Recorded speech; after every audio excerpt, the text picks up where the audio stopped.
D&D.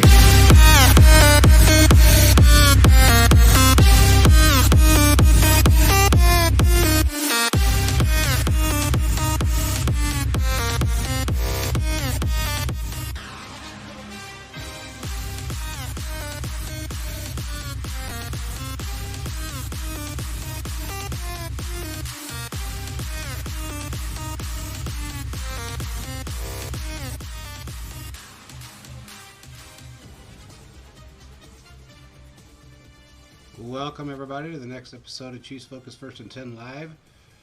You're here with JP, Caleb, and Quentin. What's up, guys? The usual.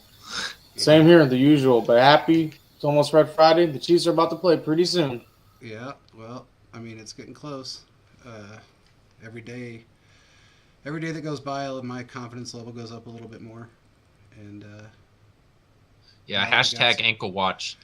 Yeah. Yes, that is true. Hashtag ankle watch. It's been pretty insane. I mean, when I first got, I think we put it on the show that right after the game, and I was like, okay, maybe he's better than he was. And then every day after that, he just got better and better, and it was like, man, this is great. I mean, you know, he's talking like he wants to be 100% by Sunday, so we'll see if he gets there.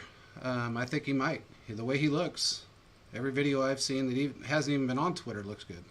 I mean, he's running hard. He's making cuts. He's doing things that most people do when they're not injured. So I guess we'll see. One good thing that's coming about right now is McColl's been practicing, and it sounds like, from what I've heard, he's going to be on a pitch count come Sunday. And what's up, Philip? Scott, how you doing? Sounds like he's going to be on a pitch count, and I would probably venture to say that it's going to be on some Tony plays. You know, when Tony's out on the field, you're going to see McColl out on the field, and probably a 2 tight end set with Juju out there as well. So I think that's probably what we're going to see. And then they are, from what we said earlier in the week, came to be true. Andy made that very clear that Jody Fortson would be the one that's going to be taking the spot of Chris Cincinnati Lamones, and that's okay. I mean, you know, that's fine with us. He can, yeah. You know, he's one of the best out there, so yeah, he's great. So, what are you guys thinking? What's your mindset right now? I mean, I feel pretty confident. The one thing I'm interested in, kind of Philip has alluded to, these quote unquote false prophets predicting all these things. I mean, I'm kind of surprised, and I shouldn't be, but these Bengals fans are very bold, as if they've won a Super Bowl. And, yeah, they've had a little bit of a run. And, yeah, I'm not saying they're a terrible team, but for them to be this confident, I can understand, yeah, you beat this team 3 times, but I feel like, especially this last time the Chiefs lost to them, it was because people were injured. And I think this team knows that, and I think that as a whole that the Chiefs should be able to win this game. And just kind of see some of the reaction from the fans. I'm like, obviously, looking at seeing some of their messages, like saying winning. I mean, these last 5 years have been pretty incredible. I'm not gonna lie to you. 5 straight AFC Championship games. I mean, it's been pretty nice compared to what we've seen the last 10 years prior to this. So I think the Chiefs are gonna be a good stance. I just know it's gonna be a tough game, but I feel like the Chiefs are gonna end up being able to prevail. What are you thinking, Quentin? I think that, you know, this is going to be a pretty close game all throughout. I agree with a lot of the sentiment that Caleb has. I believe that these last 3 games have been really close, and I think people forget about that. You know, all of these games not only have come down to a field goal, but have essentially come down to game-winning drives. And exactly, none of these, even the last 2 games, the last AFC Championship game and the game in Week 13, they were lost due to turnovers. And so, you know, I don't think either fan base should be feeling like as confident as someone like Eli Apple is feeling right now. I think both teams should. Steven Nelson Jr.? Yeah, Steven Nelson Jr. Man, you go on his. I mean, you're not lying. You go on his Wikipedia page and see what he's done. Most of his stuff talks about what he did at college. So yeah. For somebody and I've been saying this, for somebody who has no NFL accolades, he's been in the NFL for 7 years and on 4 different teams. He sure is barking a lot. Well, I'll tell you this. I went back and I watched all three of those games. All three of them. The last two, I will tell you, was a product of penalties and ignorant mistakes on defense. Most of them, to be honest with you, were from Fenton. And thankfully he's no longer here. But he caused a lot of those problems. And he created turnovers. And I mean, honestly, one of them, it really annoyed me because he was clapping every time he got a penalty, he clapped. And I'm like, what are you clapping about? What are you so happy about? You just drew another penalty. It's your third of the game. And he's pointing at Cincinnati like they're the ones that did something wrong. He knew he did. It was all on him. Also, we didn't have Tony in. We didn't have McCole in. We didn't have Joe Tooney in, which was a huge, your best offensive lineman, in my opinion, not in the game, really kind of hurts. But there was a lot of ignorant mistakes on the defense and a lot of penalties, and that cost us tremendously in the last two games especially. The first game I don't even want to count. That was kind of a joke, especially towards the, it started in halfway through the second quarter, all the penalties, and some of them were, ticky-tack, but a lot of them were just crap. They weren't good. They shouldn't have been called. I'll put it that way. But I got to tell you, this defense is totally different. This is not the same defense that we had in 13. It's not the same defense we had in week 13, I should say. It's definitely not the same defense we had last year. So even Tyrann Mathieu made a lot of mistakes in that game. That, in fact, between him and Sorensen, I have to say, wow, the mistakes those two made on the field were atrocious. There's a reason why they're no longer with the team, and I think what the Chiefs have now with Thornhill and Thornhill back there, and then also with Cook, and then other guys, the Chiefs are in a lot better spot defensively. They're younger, and they're able to react a lot quicker than beforehand. Like if Luke just said, what McDuffie having guys like him and Jalen Watson, getting these guys to come in, they've been very helpful. I think this time around, Cincinnati's gonna have a little bit more difficult time. Now, Cincinnati's probably still gonna get theirs at points, but I think our defense will be able to come up, and that's gonna also have to happen, specifically on the defensive line. And Chiefs fans, we really need Chris Jones and the defense line to get three or more sacks in this game if they want to have a good shot of winning this, because you have to rattle Burrow. That offensive line, Quentin J.P. I don't know if I'm correct in this, but I think they've just lost. The right tackle's been gone for the rest of the season, and they've been having some issues. Yeah, so this is total. Let me just go over their injury report. So we know they lost a guy earlier in the year, but right now they have their starting offensive tackle, who is their left tackle. Jonah Williams has missed the last 2 days of practice. He didn't practice at all with a knee injury. And their guard, Alex Kappa, who is their right guard, has missed the last two practices with an ankle. We know that this is an injured offensive line, and while they're backups, they're deep at those positions, right? Because they've spent draft capital there. Look, Chris Jones is the best defensive tackle in the NFL. There's a reason why he is third in the list of potential defensive player of the year's winners, is because he's been so dominant. This would be a great opportunity for Chris Jones to turn the narrative around about him not getting playoff sacks. Because if he's able to disrupt the game and get to Joe Burrow in this game, I think the conversation about him, being limited in his ability to end up in the stat zone for the playoffs will be completely erased. Because if Chris Jones can get there 1 or 2 times, I think you could say the Chiefs will win that game, because that's how close these games are. That if you can get 1 or 2 plays on the defense, big plays, prevent a touchdown, get an interception, steal a possession, those sort of things are going to win you this game.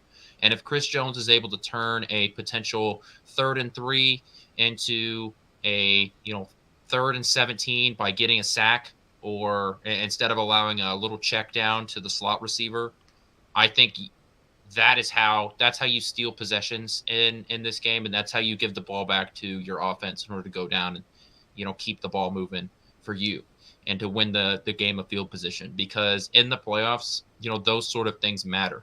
When you're in the regular season, when you're facing teams like the Texans and the Broncos and the Raiders, those sort of things don't really matter. You can win in other ways. But when it comes to the playoffs, especially the championship game, this is how you win games. It comes down all of the cliches that all the coaches say, all of those are true right now. Well, you also have to really be mindful of time of possession. And the one thing I will say about Cincinnati is they are clock bleeders. They are very good at bleeding the clock. Probably one of the best teams I've seen bleed the clock. We have to, they go for a lot of fourth downs too. So we have to really limit what they can do on third and fourth down. We need to keep it 3rd and 9, 3rd and 10 all the time.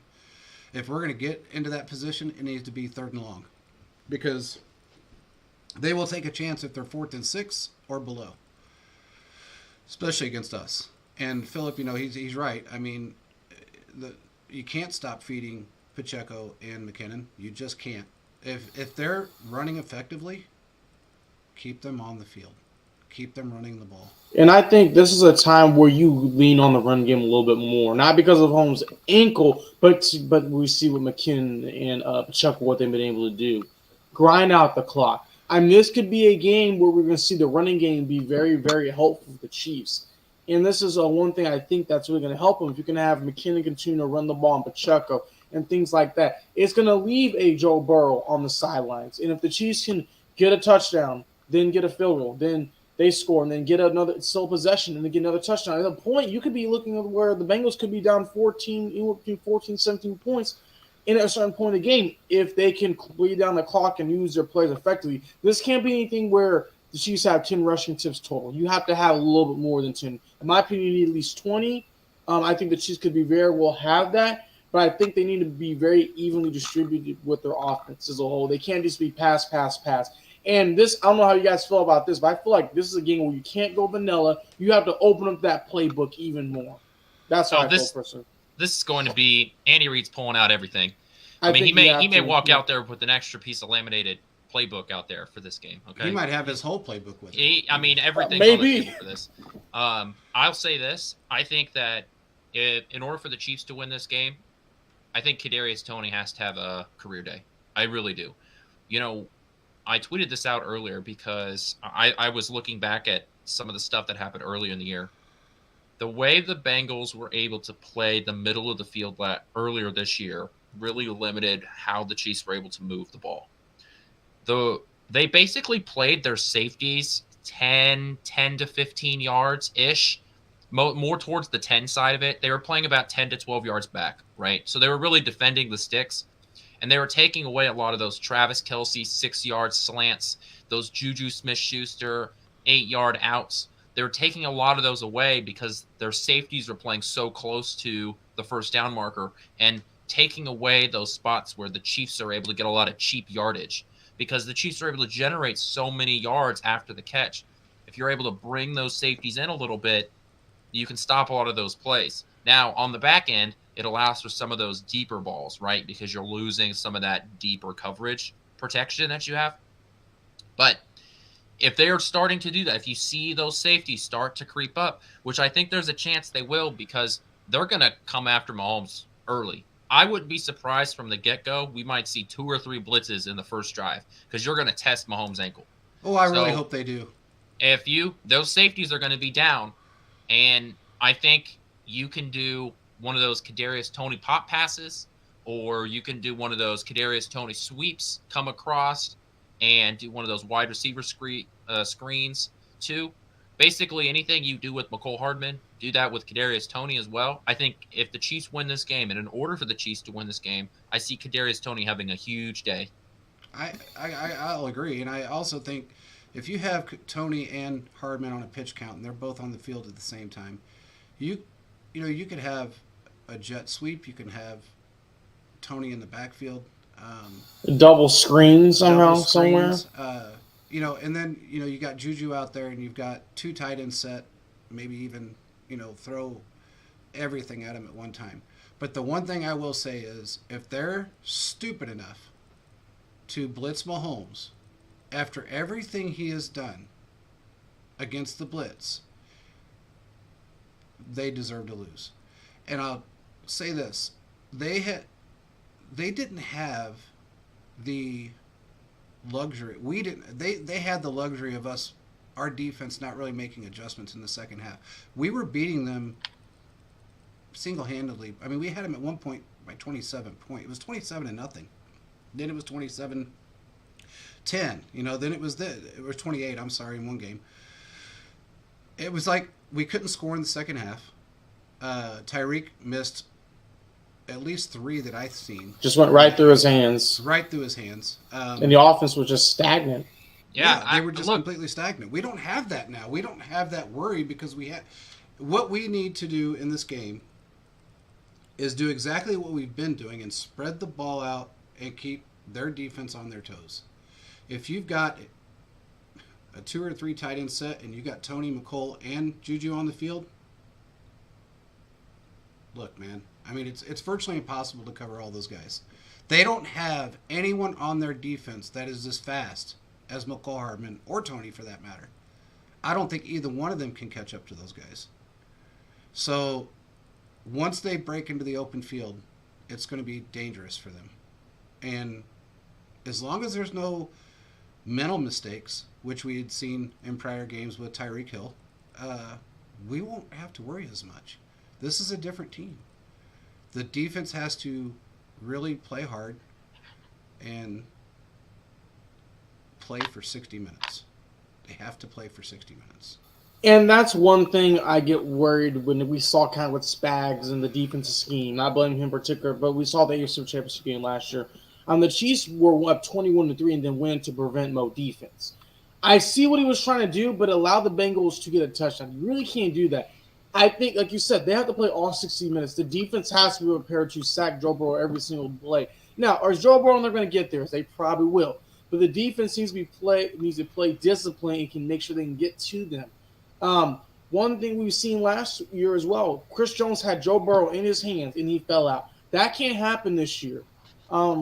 They have to get to him. It happened 2 times. 2 times. 2 times? Okay. I only remember one time, but 2 times. Yeah, I'm glad I don't remember happened the other twice. one. Chris Jones talked about that, and all off season he talked about it in the post game conference. He said that was his motivation for this year, is that he knew, and he blamed himself for the loss of the championship game last year, and he's right to, because there was 2 times where if he gets Burrow back, and because he was doing one of those like I'm gonna run back and loop around, and if he gets him when he get his big hands on him, then you're talking about like 3rd and 27. I mean, that's how far back he was running before he was trying to get rid of the ball.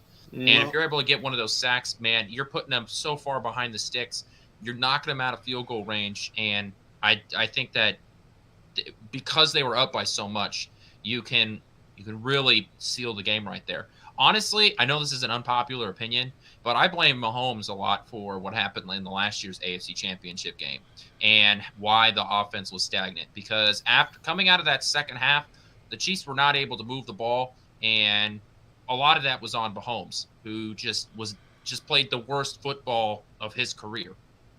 And I would even also give that to Bieniemy too, as well, with the play calling. Yeah, that I feel like it is partially Mahomes' fault. I give it to Bieniemy, but I would say honestly, it was a team effort in the second half that they just all acted like it didn't work out for them. So I think Mahomes deserves some blame, but I feel like, in my opinion, personally, every single person on that team deserves blame because they didn't really step up until that last drive, and Mahomes almost even fumbled the ball away. So I mean, a lot of craziness happened. So. Well, honestly, that fumble was on a low snap too, but but I mean that was on a team loss. They were just doing uncharacteristic things that just should have never happened in the first place. And look, even the passes that he threw that were dead nut on the money, they dropped. So you can't. I mean, if he's making a solid effort to get the ball to them and they're wide open and drop it, that's on them. I mean, it's just it's on them. Look, we can debate what went on last year because last year's a totally different team than this year. Absolutely. And especially on the defense. Especially on the defense. And even offensively, we've got weapons that they didn't see last year. They knew, look, we were so predictable last year that it was actually sickening.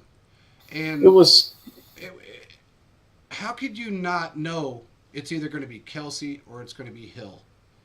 That's just basically how we played the game. If it wasn't for Williams in the last couple of years, the running game would have been stagnant. You know, Williams did a really good job of putting, I mean, he ran hard, especially when he had to start, you know, over Clyde, which has been pretty much every year since Clyde's been in the league. Somebody started for him because he'd been injured. But he kept us in that game. You know, we were 11-4, they were 9-6 in that regular season game, and we gave it away. We shouldn't have given it away, but we did.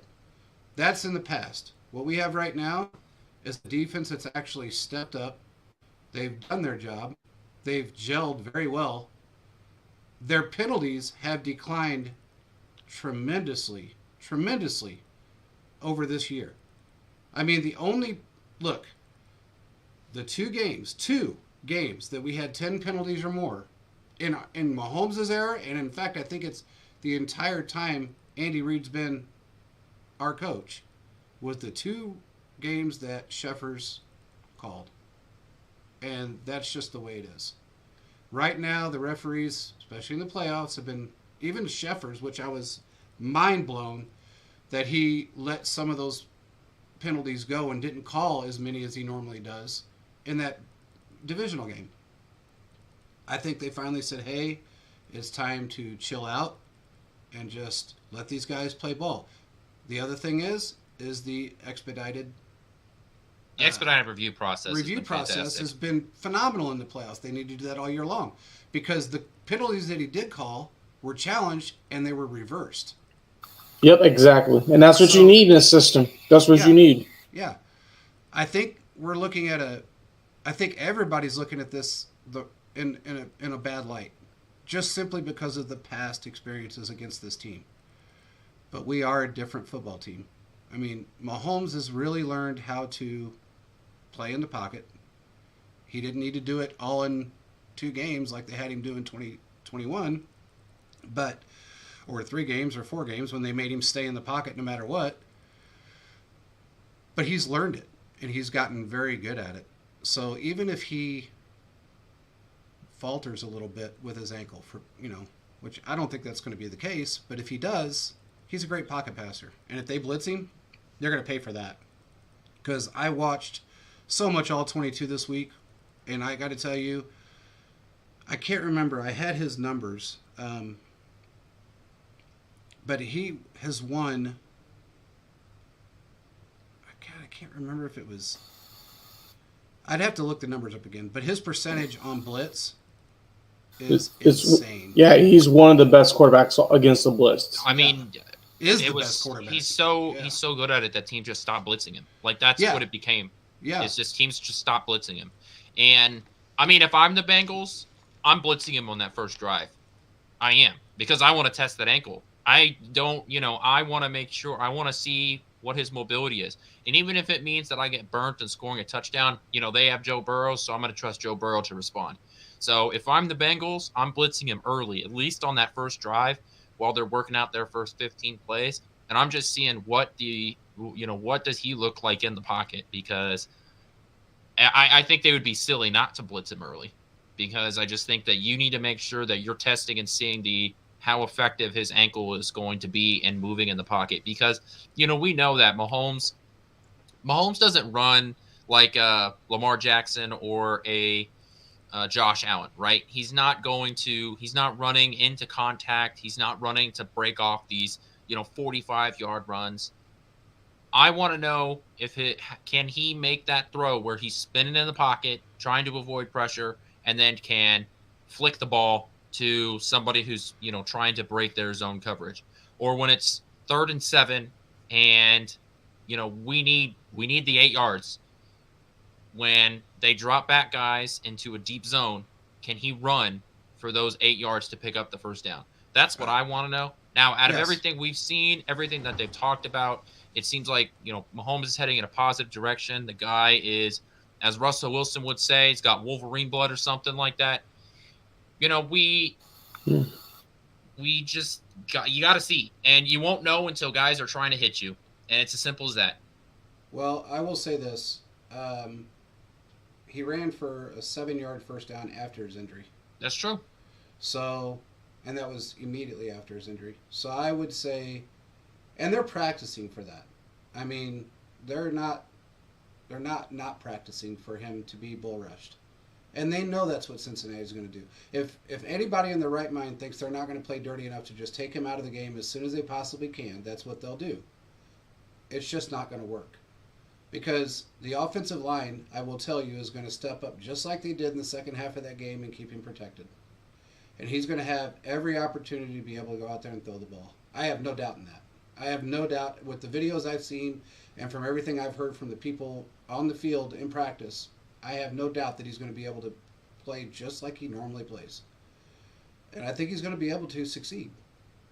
This is a game they're not going to let go of, and they're not taking lightly. Ask Willie Gay. And people can be mad about what Willie Gay said, but he's pumping himself up, he's pumping his guys up, and he didn't say anything that was outrageous.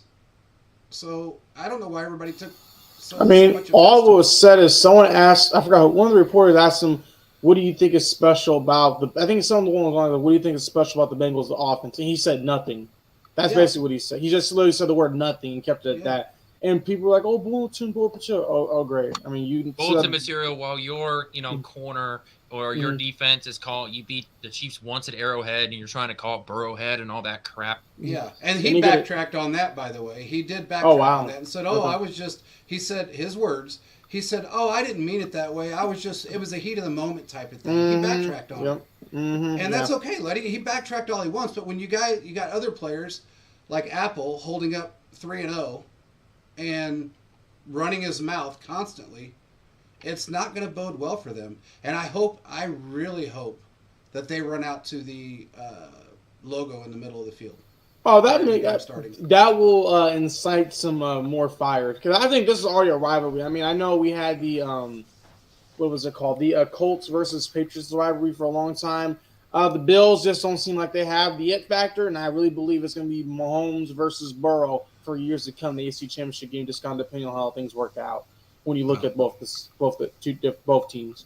They have to figure out in Cincinnati, and let me bring this up really quick, because I had seen a couple of comments on Twitter about worrying about Mixon.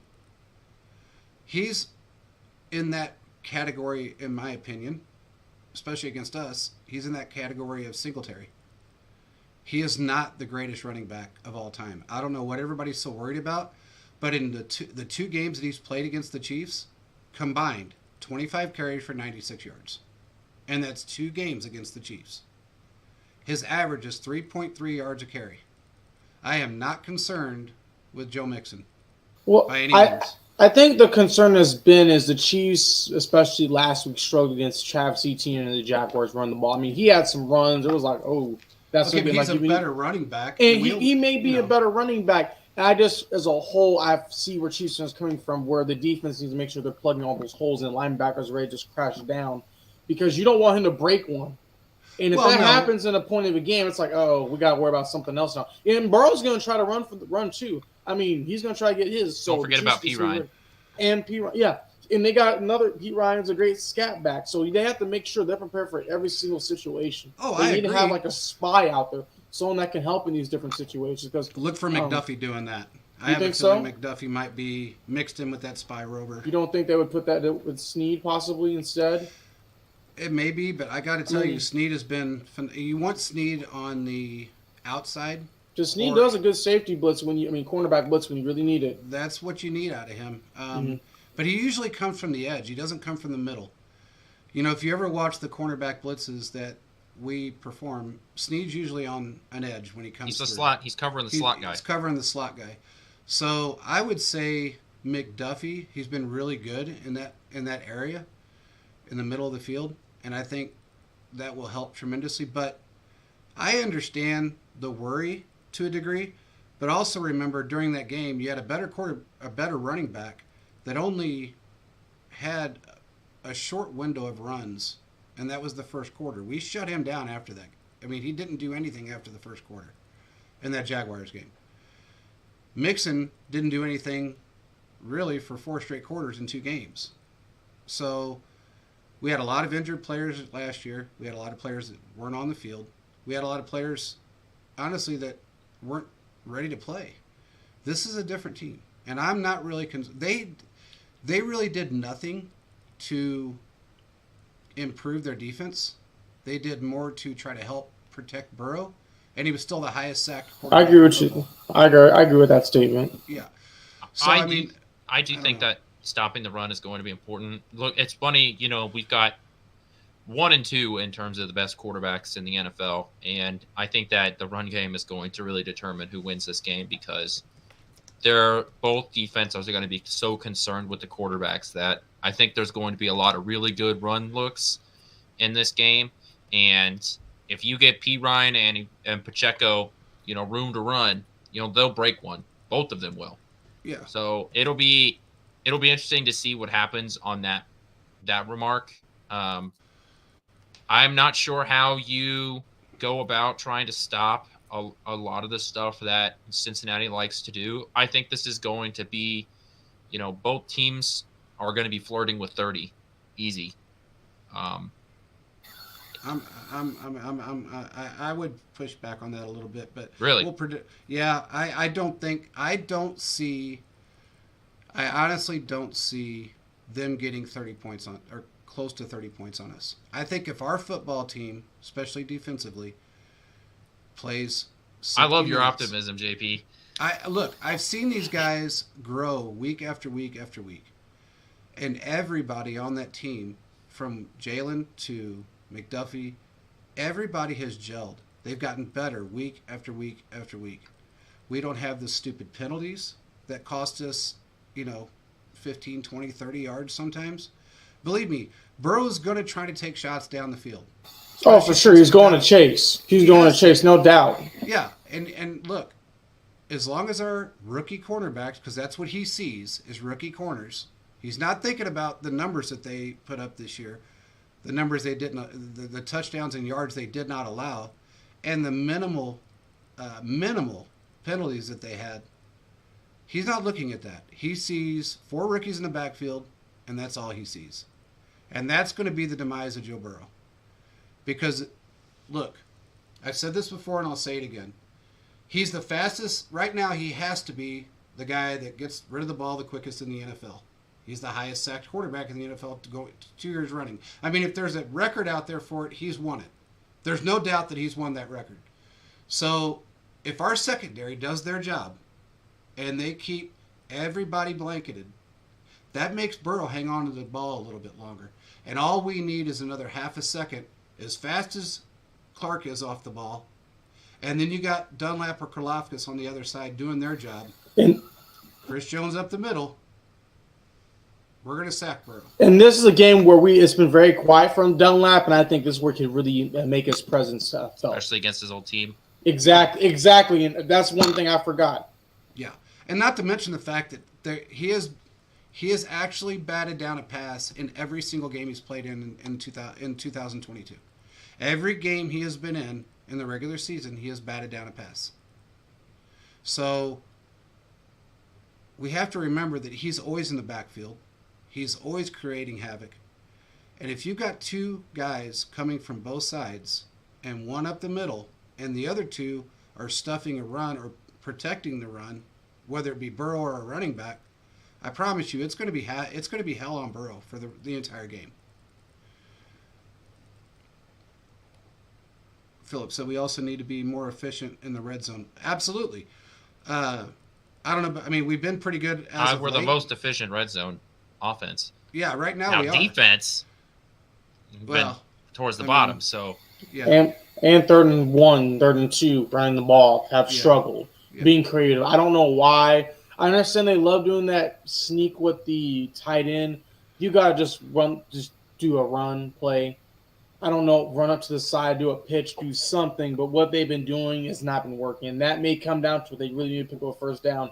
And they don't because they've been struggling all year on 3rd and 1, 3rd and 2. Yeah, I mean, I think they've gotten better over the last 7 games, 8 games. They've gotten better each week. They've gotten better. As far as, I mean, on both sides. I mean, they've been a lot better on red zone efficiency in the offense and the defense. But we just have to keep those guys off the field. The longer you keep them off the field, the better off you are. And this is going to boil down to a Jalen Watson miracle, one-handed interception, or just being back there and intercepting the ball, making sure that our safeties are helping, and being in their, on their man and in their assignments, and just keeping everybody covered.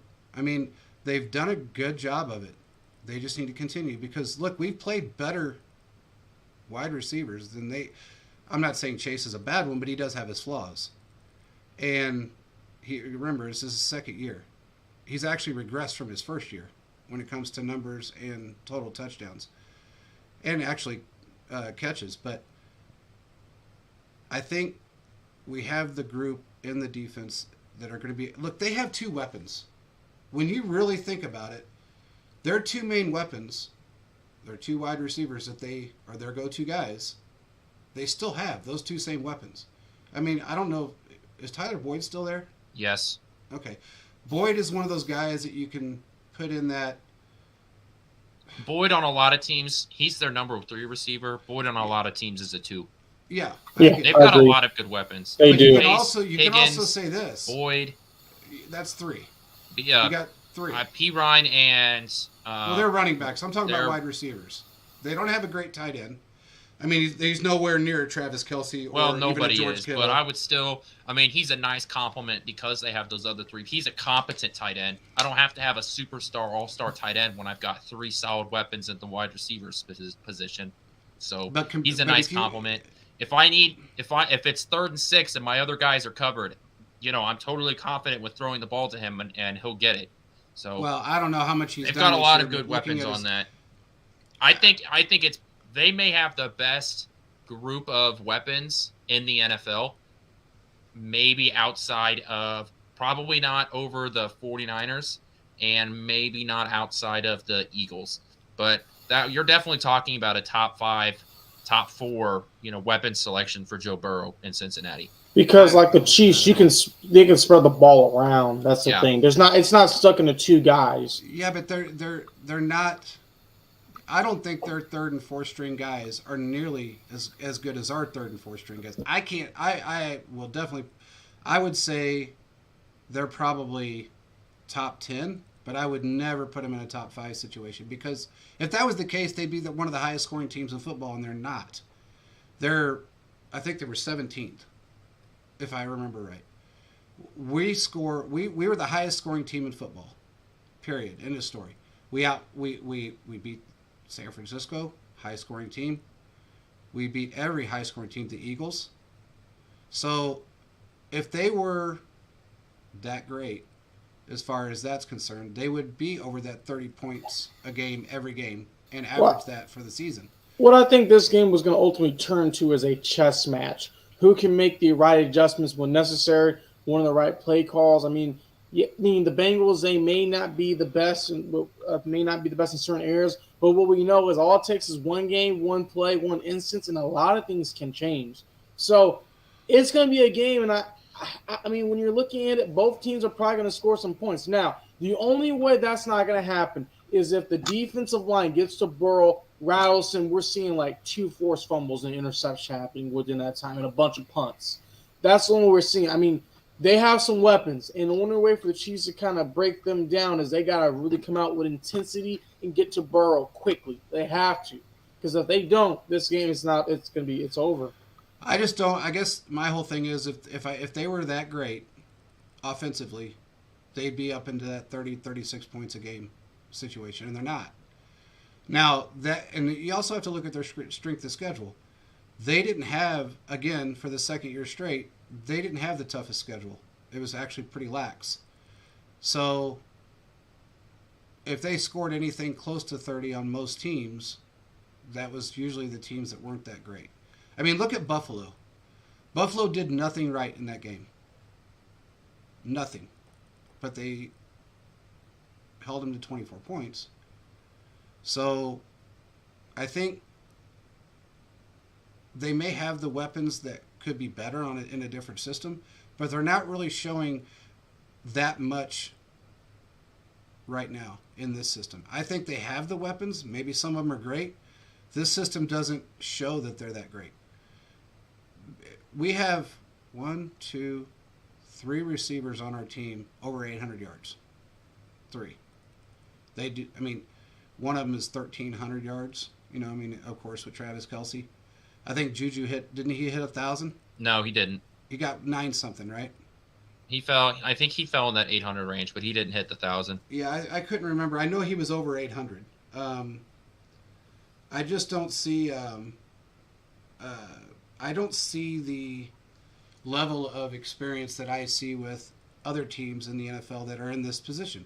Am I saying they're? In fact, I mean, if you look at the receiving, don't interrupt you, but if you look at the receiving core, Kelsey's been a part of multiple championship runs. MVS was with Aaron Rodgers in Green Bay and went all the way NC Championship game. Juju has been part of the Wigan organization. A lot of these guys the Chiefs are brought in have had some playoff experience. And yeah, a lot of these guys on the Bengals, this is their second go-around. So, I mean, it's going to be interesting to kind of see what's going to happen from that take. I mean, yeah, just kind of looking at the schedules and everything, the Bengals, I mean, when they played against a team like the Ravens, I mean, when you had a really, really, really good defense go after you, we saw that the Ravens in a way kind of not fold. I'm sorry, the Bengals didn't really fold, but it was a lot closer game, and they basically took for a fumble run back away for a touchdown to kind of put that game out of reach. So I do see your point. Now, the Ravens' defense has always been pretty good, and I think the Chiefs can aspire and get to those levels. But I feel like just this game as a whole, there are going to be some more fireworks for this AFC Championship game. And the only way that's not going to happen is if a lot of things go the Chiefs' way. A lot of fumbles, the crowd gets to burrow, they can't communicate, things like that. Yeah, and I think that's going to play a huge part in it. I mean, I think, the defense is they've really come around. And if they continue to play the way they've been playing and just play 60 minutes, we've shown, even with the bad defense, we showed that we could keep them on the ropes until our offense sputtered. I mean, really, when you think about it, it wasn't. Our defense was gassed because they were out there so much, and they sputtered, and the offense couldn't score. For some reason, they couldn't score, whether it be play calls or drop passes or whatever the case was. I don't see that happening with this group of guys. I just don't see it. I am very optimistic about this game. I don't think it's going to be a blowout, but I would love to see. I would love to see at least a 10-point win. If we beat them by 10, I'm happy. I'd love to see more, but if we could beat them by 10, I'm probably the happiest guy on the planet. The only reason I'm saying that is because they've never beaten us more than 3 points. And usually it comes down to the end of the game before they do it.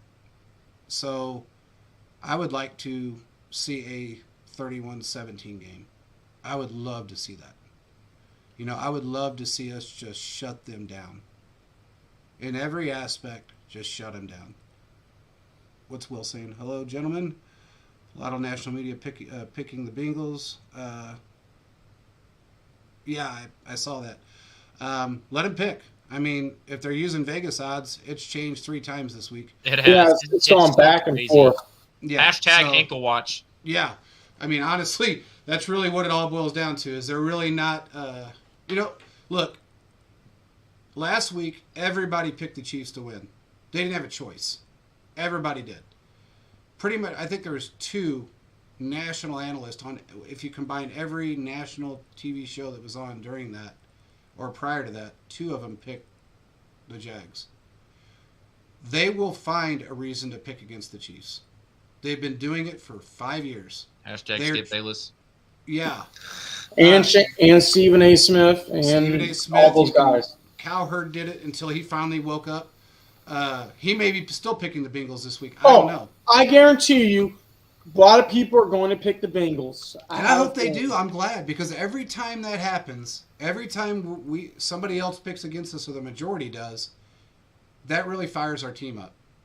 And I will say this, on pretty good authority, that Andy has been really angry this past week. The comments have been getting to him. the things that have been brought up have been, even he's been very short in the presser both times, and a couple of, except for today he was okay, but for the most part he's been pretty short. And a lot of that is because of the people asking him questions. There's two that he just doesn't like. And when they ask very stupid questions, he's going to blow them off and move on. And they frustrated him. But he's also frustrated by the comments that are being made by the players of Cincinnati, their fan base, a lot of different things. So he's going to come out with something to shut them down. I just feel it. I'm hoping and praying that he does his job and calls every play. Now, yeah, I don't think it wouldn't make sense if the enemy calls any plays. I don't care who his offensive coordinator is. This is Andy Reid. This is a championship game. This is on Andy Reid. Yeah. Andy Reid's better be calling all of those plays because this is your moment. You're one game away to go to his fourth Super Bowl because he went to one with the Eagles with McNabb. Mm-hmm. So, you have a real opportunity here. I know we've hosted five of these things in a row, but, so me saying this doesn't happen very often, I guess doesn't resonate with Chiefs fans anymore. But this doesn't happen, right? So you got to take advantage of it whenever you get the opportunity. Look at a team like Buffalo, right? They were anointed the, Super Bowl champion of the offseason. They didn't even get to the championship game. So, these things don't happen. You have to hit while the iron is hot. And Andy Reid's going to call some plays, and we're going to see some doozies. Travis Kelce is going to be open on a 15-yard streaking route, and we're going to stand up and we're going to scream, how the hell is he that open, like we do every week? Yes, that is true. We That's do what's that gonna every happen. week. Mm-hmm. And that's kind of the crazy thing. You'd be like, how is Noah Gray open? Why is Kelce? Hold on, what did Juju do? It's just every single week, something. But it's all for scheming. I mean, if you look at one thing, whenever the Chiefs were driving on that touchdown, 98-yard touchdown drive, and Henny was the quarterback, if you look at that, the Chiefs love doing the pick plays at the 1-yard line. Yeah. Doing things like that when it's legal, and they've done it legally. We see one, it got them later in the game where they weren't supposed to do it. You could say it's either here or there because it was kind of. Yeah. Caleb, I have a problem. I'm going to let you in on a little insight here. Tell me.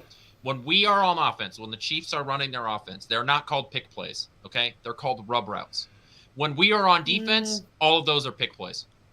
That's the way it works. You could call it. They're all pick plays. When we're on offense, they're rub routes, okay? Well, I mean, as long as it gets in the end zone, I mean, it works so. But it is, in a way, it is because what you see is whenever basically the wide receiver gets in front of the defender and actually going to catch and just stops.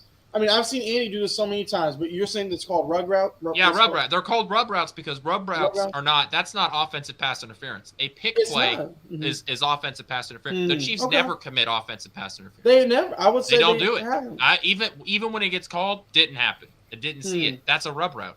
I don't care that Juju Smith-Schuster just put a shoulder into that slot corner right there so Travis Kelce can get wide open. That's a rub route. I don't care what you're talking about. I didn't see it.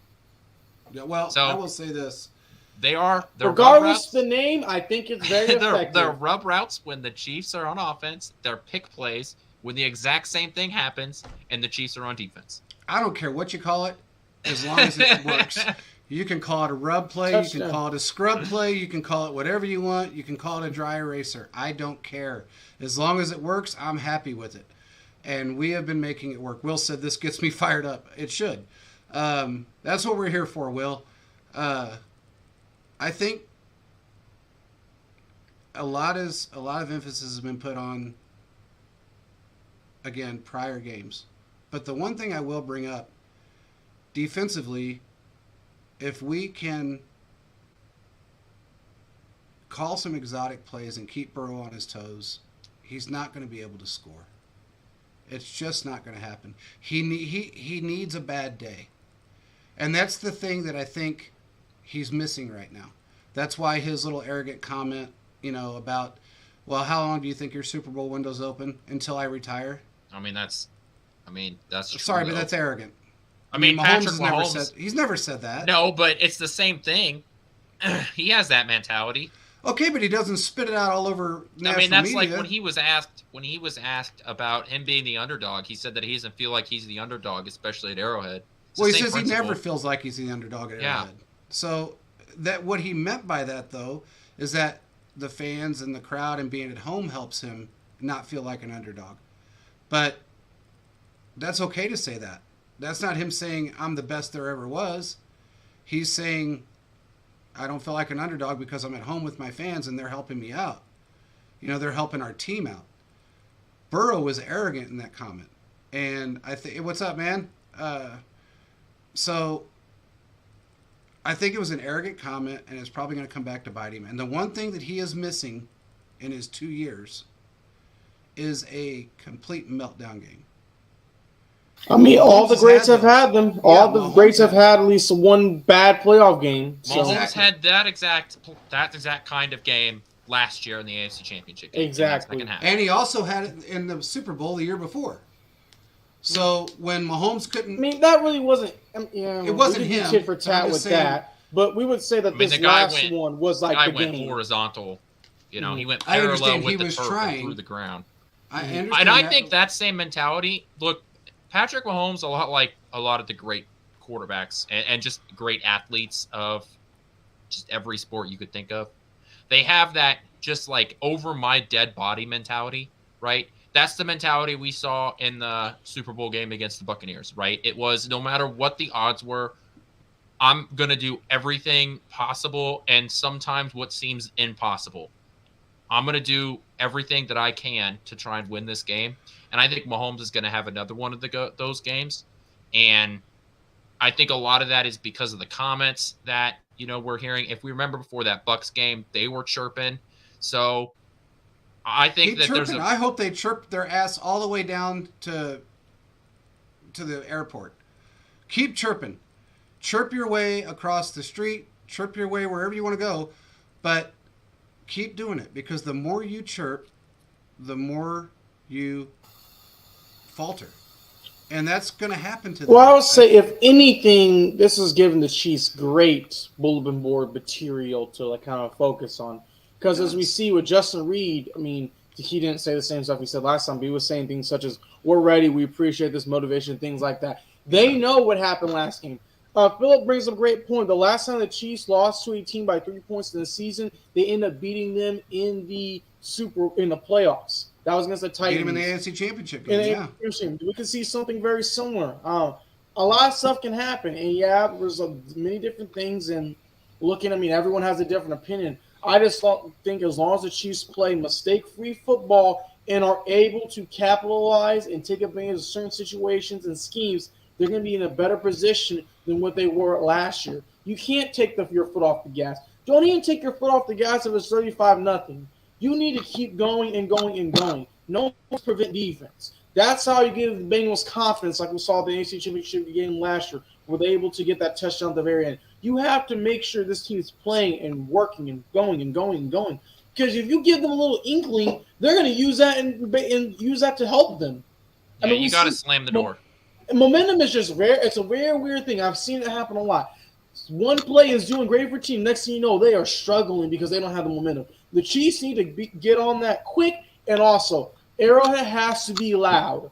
They have to be loud. They need to break the record. I know it's 142.2, but they need to get 152.2. They need to be loud. That was disrespectful for that man to call it Burrowhead. Now he can take back his comments and things like that, but what he said is recorded and is on the internet for forever.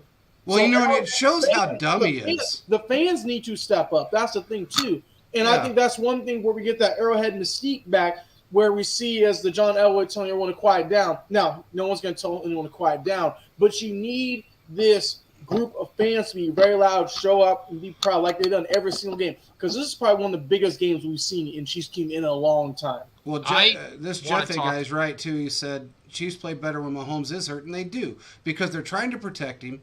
Number one, they protect more. But also, he plays better. I mean, if you look, his high ankle sprain that he had, what was that, 18 or 19? 19. Because he 2019, when he injured it, he came back the following season, the following game, and threw for almost 400 yards and 4 touchdowns. So, that's another stat. Mahomes is tied with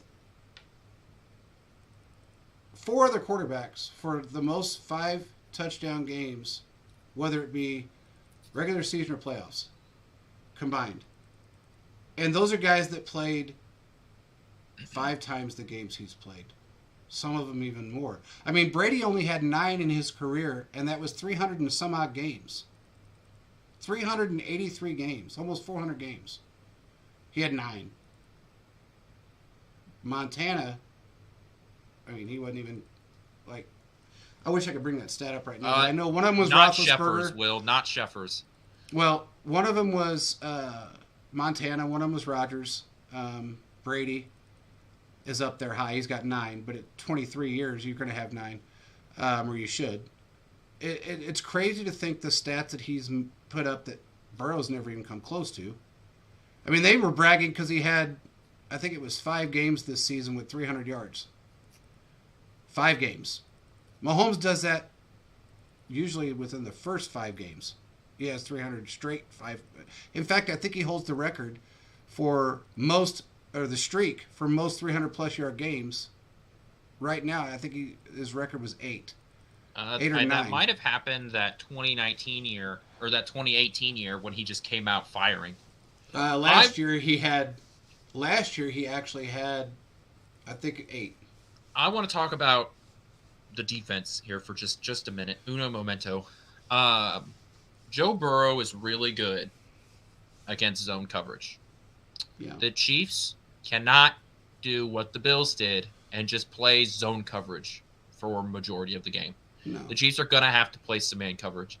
And they're going to get burned on it, right? That's going to happen because, like we talked about earlier, guys like Jamar Chase is just the second, third best receiver in the NFL, right? Behind Tyreek Hill and Justin Jefferson.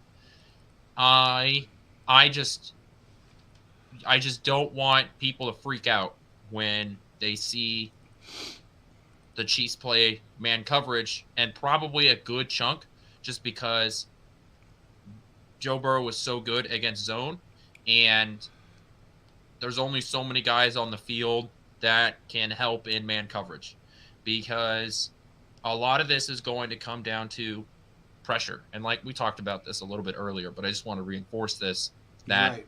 if you have to send extra guys after Burrow, then you're sort of giving up that extra guy, whether it's Snead on a corner blitz or you're sending Bolton down the middle, right? No matter who you're sending, they will not be, they won't be in coverage. And there was a play that was run, I think it was that interception that the Chiefs had against Jacksonville. I watched that play back a ton because I was trying to figure out who was the extra blitzer on that play, but I couldn't tell because of the way their jersey was turned. I had to go watch like 3 camera angles to figure out who it was. It was Justin Reed, by the way. And when I was watching that, I ended up just seeing how the defense was played for that, on that play. They were playing zone in the middle with the linebackers and man coverage on the outside. Mm-hmm. And I think that that defensive play with some variations on it, I think that's going to be the kind of scheme we see in this game, because by playing your zone over the middle, right, with Willie Gay and Nick Bolton, you're eliminating a lot of those, easy over the middle stuff, but you're playing man on the outside to try and make every throw that you possibly can contest it. And that leaves you with your 2, safeties, where you can either have one roll down and cover the slot guy while you send Snead on a blitz, or you have one of them come down and play and do the blitzing themselves, or you keep both of them out playing some, zone, or you have one of them bracket, right? So you can see the possibilities here, right? I don't want to bore anybody with this talk, You just have but to be really careful, though, you because point you out- have to have safety help. I mean, Yeah. you have to. If you don't have that, similar to what Chase did to Ward the first time, you don't want that to happen again. So you have to have safety help out there. Philip, brought that up, and he's right, because if you don't, you're leaving somebody wide open like a Chase, which I would put Devontae Adams, Tyreek Hill, Jefferson, then maybe Chase. Yeah, so I- 4. Yeah, I would I say mean- he's top. He's definitely a top 5 wide receiver. He's a damn Now, good wide receiver. His numbers haven't really shown it this year, but he did regress this year. But I'm saying he's not. He's still a top 5 receiver. I'm not going to say he's not, but I don't think he's 2 or 3. I think he's probably 4 or 5. There's a lot of wide receivers out there. I mean, you've got D Hop. You've got a lot of guys out there that are just phenoms. You put D Hop on the right system, even at age 30, he's going to be better than Chase. But I think the majority of this conversation is going to boil down to, and I mean, this game is going to boil down to exotic schemes on the defense, keeping Burrow guessing, and keeping him running. You got to keep him running backwards. He can't run forward. He's got to run backwards. Now, is he going to do a bunch of runs? I don't think so. Burrow still has to protect his knee, regardless of what. His knee is not. It's not ever going to be the same as it was prior to that injury. So, and he doesn't do the same recovery workouts and everything that Mahomes does. I don't think anybody does. Mahomes has worked, like his first high ankle injury, great example. He's done nothing but work on that since it happened. And that plays a big part in why this one didn't affect him as much as the last one did. You know, he's had 4 pretty good injuries in his career. 2 high ankles, a knee, and one other one. I can't remember what it was. The toe injury. The which toe. he actually, Yep. he actually What's up, said, Chiefs Live? He actually said that was his most painful injury. Was his toe. I mean, that's terrible. That was real turf toe. When your tendon rips, that's turf toe. Yeah, he said that every time he was like walking or running, he had to curl his toe because it hurt so much. He talked about that early in the. Now. Yeah, he talked about that earlier in the week when he was. Somebody asked him. I don't remember who it was. Somebody asked him about, was this the most painful injury? And then he talked about how bad that toe injury hurt. So, I mean, look, turf toe is no joke. I watched George Brett go through it, and that was. I mean, he's been through a lot of things, or he went through a lot of things. Most of them were self-inflicted, but the turf toe thing was rough on him. Yeah, including too much pine tar on his bat. Well, that was a comical thing. But, I think the best was the hemorrhoid situation with George Brett. And I don't know if anybody remembers that, but yeah. His butt basically ripped apart. So, you know, there's a lot of things that happened to George Brett, and a lot of that, again, was self-inflicted. But regardless, kind of jumped off track there, but Mahomes has been through 4 significant injuries, and he has done everything he can possibly do with Bobby and the medical staff, which we have, in my opinion, this is not homerism, we have the best medical staff in football. We absolutely have the best medical staff in football. Internal medical staff, there's nobody better than us. I mean, I think you could compare that. I think there's absolutely some evidence behind that where the Chiefs don't have as many soft tissue injuries as a lot of other teams have. So I think that, you know, while it's hard to put like a direct number on it, I do think that you could at least say that the Chiefs are better than a lot of organizations out there just because that there are a lot of soft tissue injuries that don't happen. Yeah, I just saw that comment. Yeah.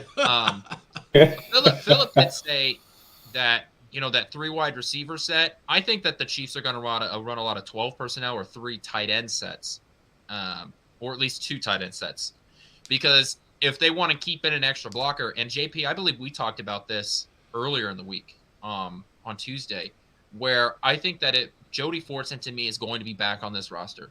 Oh yeah, he's already on the roster. So. Yeah, but he's going to be. I should say this. Let me say. He's this. active. Yeah, active. He's the one he should be on that. He should be on the game day roster. He will be, yeah. I think you run with Kelsey Gray and Fortson, right? If you run that, then what you can do is you can keep one in for an extra blocker and run the other 2 out into passing. And what that does is that allows you to keep your extra blocker and to give Mahomes more time, but also you can run out of your, 2 or 3 tight end sets. And I think Pacheco's going to get the ball quite a bit. Yeah. I don't think the Chiefs need to run the ball 20 times, but I think the Chiefs need to be able to tell the Bengals defense, hey, we could run the ball if we want to. And that's going to help Mahomes. It'll keep some of the pressure off Mahomes. I'd love to see some, play action pass work with a guy like Kadarius Toney, sort of circling back around to what we talked about earlier. If the Chiefs are able to run some of those creative wide receiver screens where, it's sort of a run pass option, but it's a screen with Kadarius Toney out to the left side, for example, and you're able to keep out an extra blocker, let's say Noah Gray, is able to come out as an extra blocker out there, right? These sort of things, these quick passes, these quick hitting passes, I would expect some of these plays to just be in the first 15 of the plays that Andy Reid is going to call. These sort of plays is what's going to help you get an advantage early and take the lead. This is the kind of game that you save those for, right? Us three have had this conversation about how, later in some of the games, like against some of the other teams in the NFL we were facing, middle of the year, we were like, man, there just didn't seem to be that much sizzle in the Chiefs offense. Yeah, they won, but I feel like they could have scored more. The reason we talked about that, because this is the game you save the sizzle for. And I think we're going to see a lot of that stuff too. I agree. And also, let's not forget that we have McKinnon. Yes. Yes. Exactly. His game is stupid. When you got a guy that has, as a running back, has more touchdowns in a wide receiver role than anybody since the merger, I would say let's really be careful. If anybody's got to watch you or watch a player, it's going to be McKinnon. And if you got McKinnon in the backfield next to Pacheco, or even not next to Pacheco, but then you run a 2 or a 3 tight end set, and you got Toney out there, you got Juju out there, and you just say you may have McColl out there, that is an extremely hard package of guys to cover. Because you don't know who to cover the situation. And when you think it's one person, it's going to be another. And I think that's where it comes down to the scheme-wise. The Chiefs need to take advantage of that. Yeah. I mean, Andy has been phenomenal in his career of making to where guys are open, like Quentin said, 15 yards. And we're like, what in the world happened? They have to take advantage of those. They have to. Because some of those plays are probably going to be the game. And Kelsey remembers, too. Mm-hmm. Kelsey absolutely remembers that drop pass last year. He remembers that drop pass that he had. It was a pass that he should have caught. There was actually 2 that he dropped, but one of them was knocked out of his hand on a weird throw. But I think he remembers everything that went on last year. Everybody does. And the guys that are new, that haven't played Cincinnati, maybe played him earlier this year, but the guys that weren't in, they're all pumped up for this too. They've seen all the talk. They've seen all the rhetoric. They're just as pumped up as the guys that, had to play him last year and the year before. So this is going to be, I think everybody's in for a rude awakening when it comes to this game. What is Philip saying? The O-line will need to keep Mahomes clean if the offense is to operate efficiently with Toney and 17 back. Yeah, passing game will be shortened. Oh, Hendricks and Herbert's time to get. Yeah, you're right. We got Toney back in this game, and that's important. No, that's so underrated right now. I mean, that dude is extremely important to the success of Mahomes and being protected. And the way they did it last week in that second half when he was injured, they did a very good job. Unbelievable. I think it's fair to at least have the argument that the Jacksonville Jaguars have a better defensive front than the Bengals do. Oh, hands down. Hands down. They have a very, very great front. In fact, if I looked at that, if I'm not mistaken, their defensive line in Cincinnati is either ranked 17th or 23rd in the league. Yeah, if I remember right. If you're a football nerd and you just want to see, you don't necessarily watch the ball the whole game like me, but you watch some of the players, I would say watch the safeties if they appear on screen, because if they do, they're playing that short safety look that they did a lot of last game.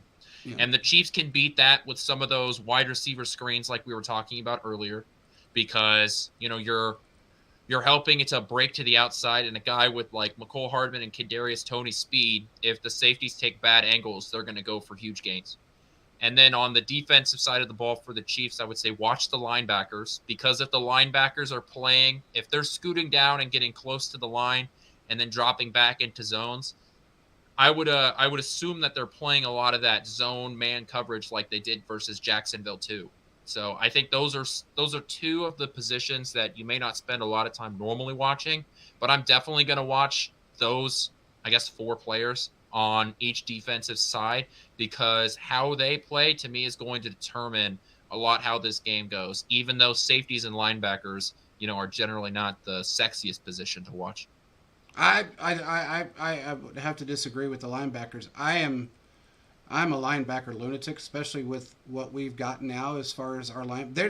I love to watch those guys play, because they play with so much intensity, and they're so their football IQ is so high that they're able to do things that most guys can't. I mean, Nick Bolton is, in my opinion, 1-2 in the league right now. Oh, Nick Bolton's awesome.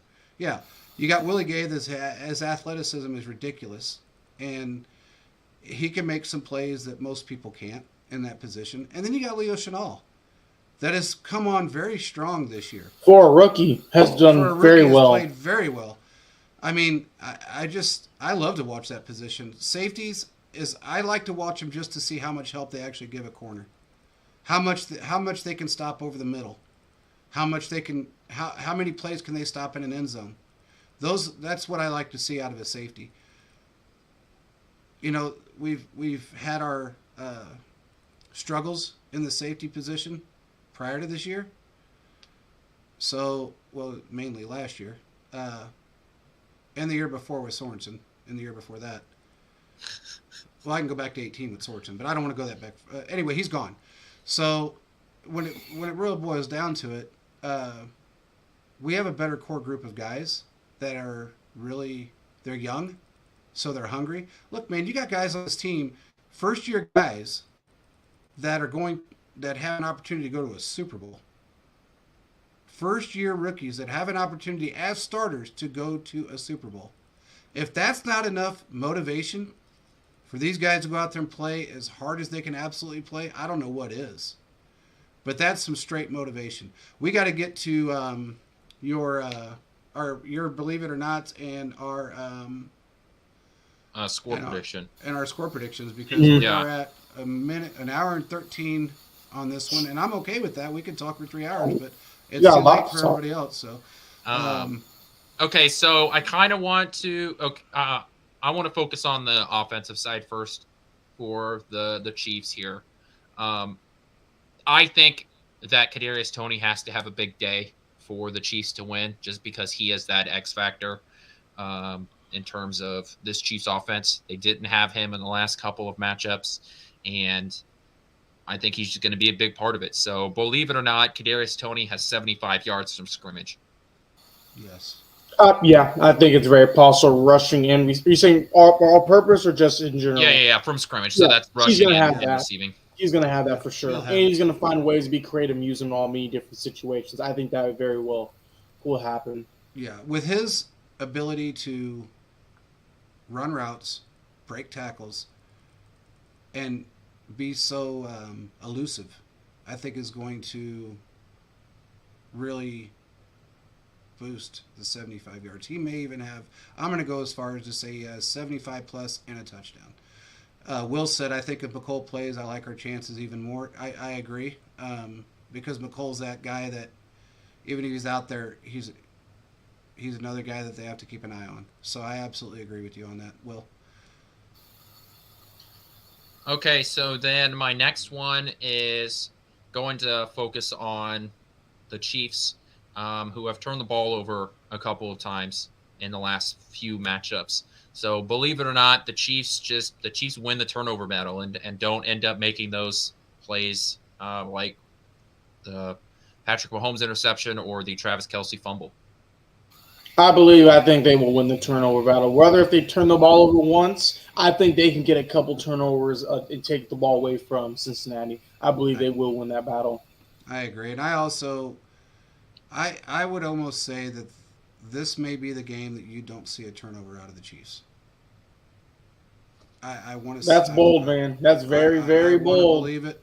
I want to believe it. We will win that turnover battle, and I have a feeling that this may be the game that we just don't make a mistake on that side, on that part of it. I think this is going to be heavily involved in the conversations that Andy Reid and all of the assistant coaches are having with the players, that these games are so close that this can come down to just one possession, and like they have every other time. So maintaining possession of the ball, not fumbling. Don't fight for the extra yard, when you already got 15 yards after the catch. Just go down. Don't let them stand you up and punch at the ball a bunch of times. Yeah. Just go down, and I think that's how you prevent some of those fumbles. And I think, Mahomes is going to be so locked in, and, with how quickly I think the ball is going to be coming out of his hands, I don't think that there's going to be a lot of time for, double coverage to come in, because it's not like that the Bengals are going to be playing double man coverage from the start. So I think that, the Chiefs, I agree with you, JP. I don't think the Chiefs, in order for the Chiefs to win this game, they can't turn the ball over. Yeah. It's as simple as that. And I don't think they're going to. I really don't believe they will. Okay, so, onto the defensive side of the ball, for the last couple of weeks and even last postseason, we've talked a lot about Chris Jones. Hasn't had a playoff sack, but that's an old narrative. We're going to switch to a new one, okay? We're going to make this exciting. Frank Clark is 4th all-time in playoff sacks, tied with, I think, Reggie White. Reggie White. Yep. So he has 12. Suggs has 12 and a half. Can he and will he get 3rd all-time? So basically he has to get at least half a sack to tie him. So will Frank Clark get a sack? Yes. Mm-hmm. Yeah. This is a different Frank Clark that we've seen in the last couple of years. He's motivated. He's ready to go, and I think he will get a sack. And I will not be surprised if he gets even another one. It's 2 to his collection. This is the Frank Clark that we got from the first year. And I think what we've seen, everything he's done so far, and I think he's very, very motivated. Quinn, you remember, I remember seeing him at camp. I mean, he did not look like himself. He was faster, skinnier. I mean, this guy was just out there balling, doing great things. So I really believe he can get 1, and I would not be surprised if he ups ante and gets 2. This is a big game, and he knows it. He knows it. I think he very well could just submit himself in a legacy game for him. Yep. Yeah, he's going to he's gonna be, in my opinion, he is the playoff X factor for our defense. He has been, and I think he's going to continue that streak. And I'm going to bring up Chris Jones because I feel terrible for the guy. I think he's going to get his sack in this game, if not more than 1. And he's going to get 1 at least, and he's going to be involved in another one. He's going to be the reason why Burrow gets put down 3 to 5 times in this game. That's what I feel like's coming. So I think that Frank Clark going to get a sack, and my argument is twofold, and I'll make this really quick. One, I think Chris Jones is going to get double teamed the entire game because they have bad guard play because they have a backup guard in there, right? So that you're going to have to at least shift the protection over to Chris Jones. We know, if you just look at history, the best pass rushers in the NFL usually end up with another guy on the line that's getting sacks, and it's because the best pass rusher is getting extra look at him, which means there's less people to attend to whether he's a good, not great player, but he ends up with great stats because there's just another guy that the offense is trying to stop. So I think Frank Clark gets back there. I think this entire defensive line not only has the ability to dominate, but really needs to cause problems in both the pass and rush game, because if your pass rushes are getting there, then it doesn't matter how good your corners are because you're going to force bad throws. I agree. Okay. That's all 3 of them. So who wants to start? Caleb, you want to start with your score prediction? Yeah. My score prediction is this. I feel personally this game is going to be a little closer, but I think the game will be going to 30s. I'm going to say 36. I'm going to say 36, 34 Chiefs. I think this could possibly come down to a field goal. I'm going to say 36, 34 Chiefs. Okay. What do you got, Quentin? I think that I also think this game is going to be closer. Just because you've got two great teams going up against each other. Blowouts don't happen, and the fact that all three of these games have been within 3, I think that there is a trend. There's a trend there that says that this game should be within a 3-point margin. So I think I'm going to go with 28-31 Kansas City, and Butker gets his game-winning field goal to head to the Super Bowl. So what was your numbers again? 38 what? 28-31. Okay. So I think the entire narrative about Butker is about to be flipped because Butker's about to knock in a 42-yard field goal to win the game and head to the Super Bowl. I would be very happy if that happens. As long as they win. As long as they win. That's true. I want to hear. I also, if you guys are listening, I want to hear your score predictions, but I'm going to throw mine out while you're typing yours in. I'm probably the odd man out here, and I will be, and I'm fine with that. 24-17? No. I'm going to say 31-17. Kansas City. All right. And, Philip just – I'm sorry. Oh. He said the same thing as you. Okay. All right. Oh, that's you guys awesome. on the same page. Yeah. I think the Chiefs are going to just – this is the game that they prove who they are. And I think this is going to be it. They're going to play angry. They're going to play smash mouth football. And it's going to be I think it's going to be at least a 10-point margin. Because they don't want to go out there and win by 3. That's what they lost by. They want to go out there and show their dominance. Their dominance is winning by 10 or more. They have the record of coming back in the playoffs for the most part. Nobody's done what they've done in the playoffs to come back, three consecutive games, and then also in the Super Bowl. So I would say this is that game that they just say, I'm done. There's no more talk about who's better, who's worse. Because look, for all intents and purposes, he said two minds think alike. Hey, man, I think they're two great minds think alike. But anyway, Zinger, look, Scott's got it, 35-24. I like that one, too. Hey, I'm good with that. Look, I'm good with the Chiefs. I don't care. They can win by 1 point. If they want to No. I'm with Quentin as long as they win. As long as they win. Dude, if somehow they win by half a point, I don't give a shit. I just need to win. I'm going to tell you right now, that's not going to work for me because I don't want to hear anything that we've heard. I don't want to hear. We've said it. Hey, got a Chiefs fan. Not being good enough with the win. They have to win by a bunch. Quentin, we have said it to how many people? They've won by 3 points. They've won by 3 points. I don't want a win by 3 points. I want to show, just like the team wants to show, straight up dominance and show who's the best in the NFL. Right now, the narrative is flipping with all these national talking mouths and heads and faces and butts.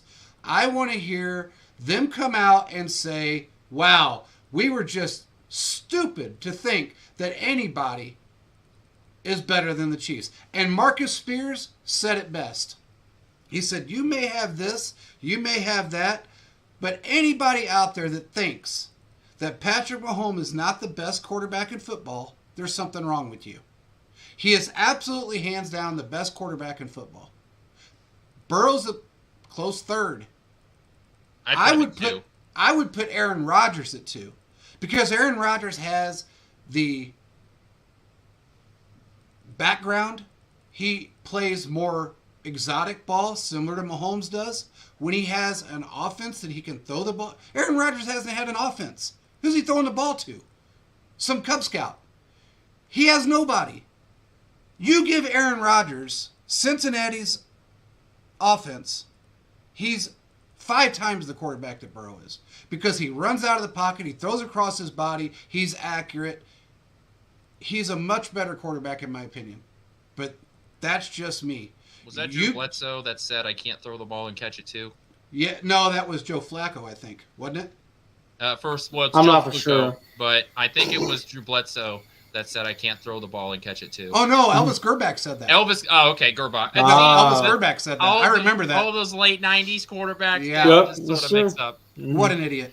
But anyway, look, man, I'm fired up about this game. I'm fired up, probably more than I've been fired up in a long time about a football game. I think this ranks up with going to the Super Bowl in 19 for me. This, to me, is like going to the Super Bowl because I want dominance. I want proof. I want everybody in Cincinnati to shut up.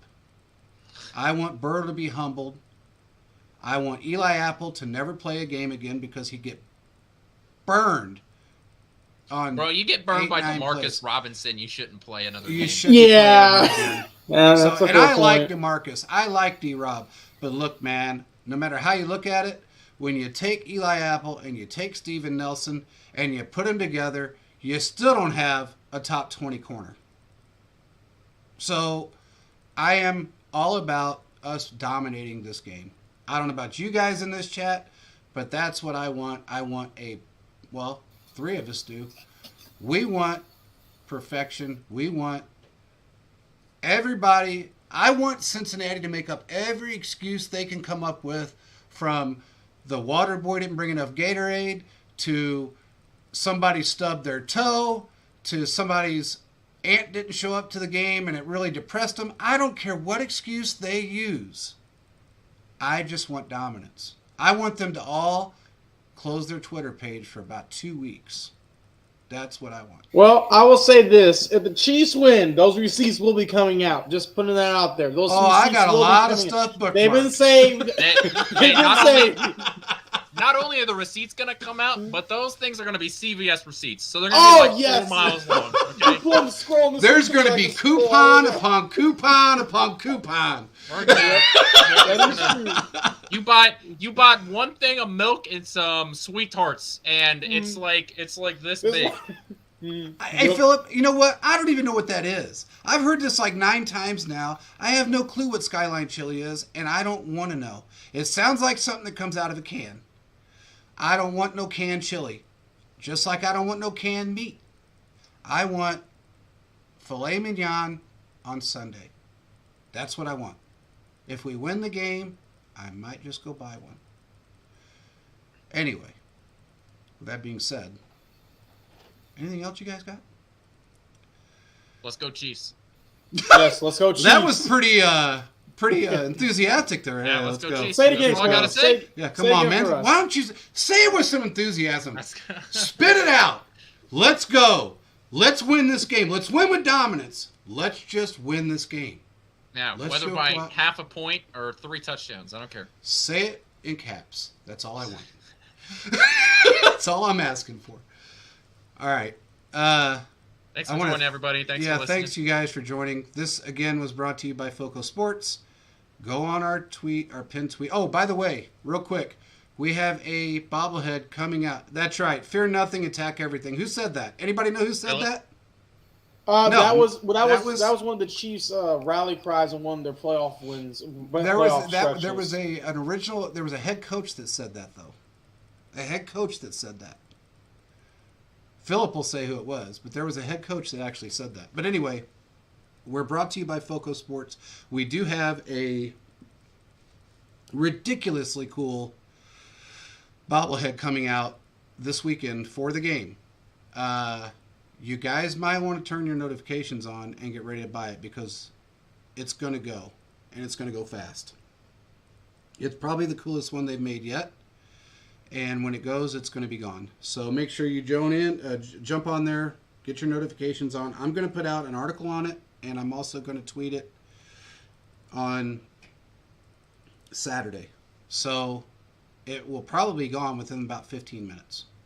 So just make sure you guys check it out and get it while it's hot because they go quick.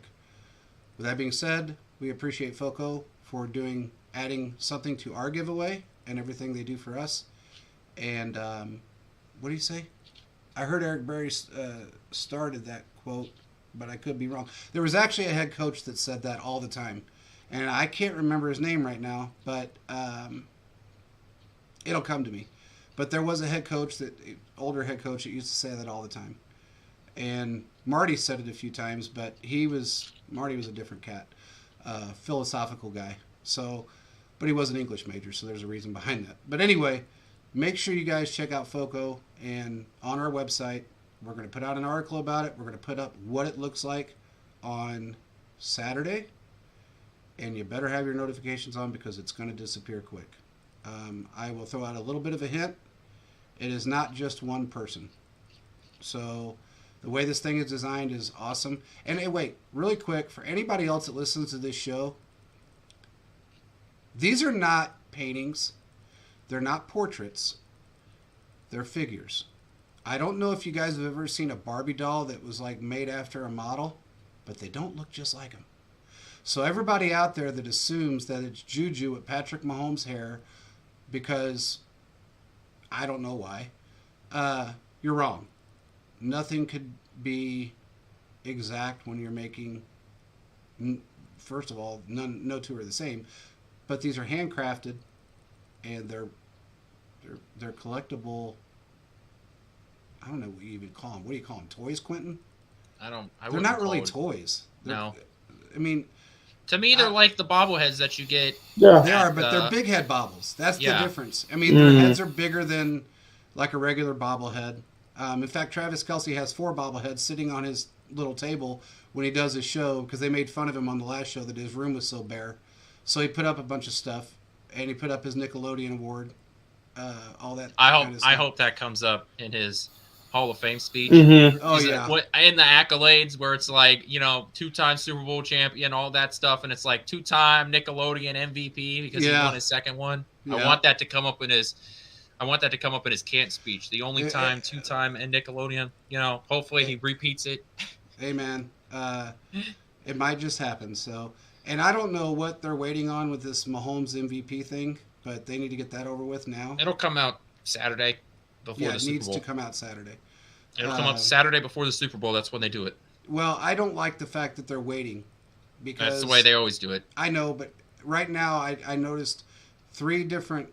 Originally, it was Mahomes was number 1 no matter what. He was going to get the MVP. Now they have somebody put out that they had Joe Burrow ahead of him, which I don't see how that's possible.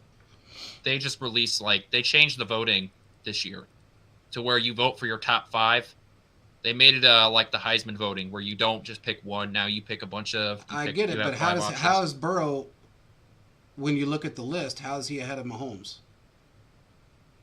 He's not. He was on that list. Well, It had Well, Joe that's just Burrow, someone's then Patrick opinion. Mahomes. But I mean, So regardless, Mahomes is the clear-cut MVP. Especially, end the show, JP. It's just got me Yes. frustrated. This show's got me fired up, man. And I'm going to be really fired up Sunday. So either way. Anyway, peace out, everybody. Make sure you check out everything. Website, all of it. Like and subscribe on our channel, please. All of you guys. And we will talk to you guys on Sunday after the win. Peace out, everybody.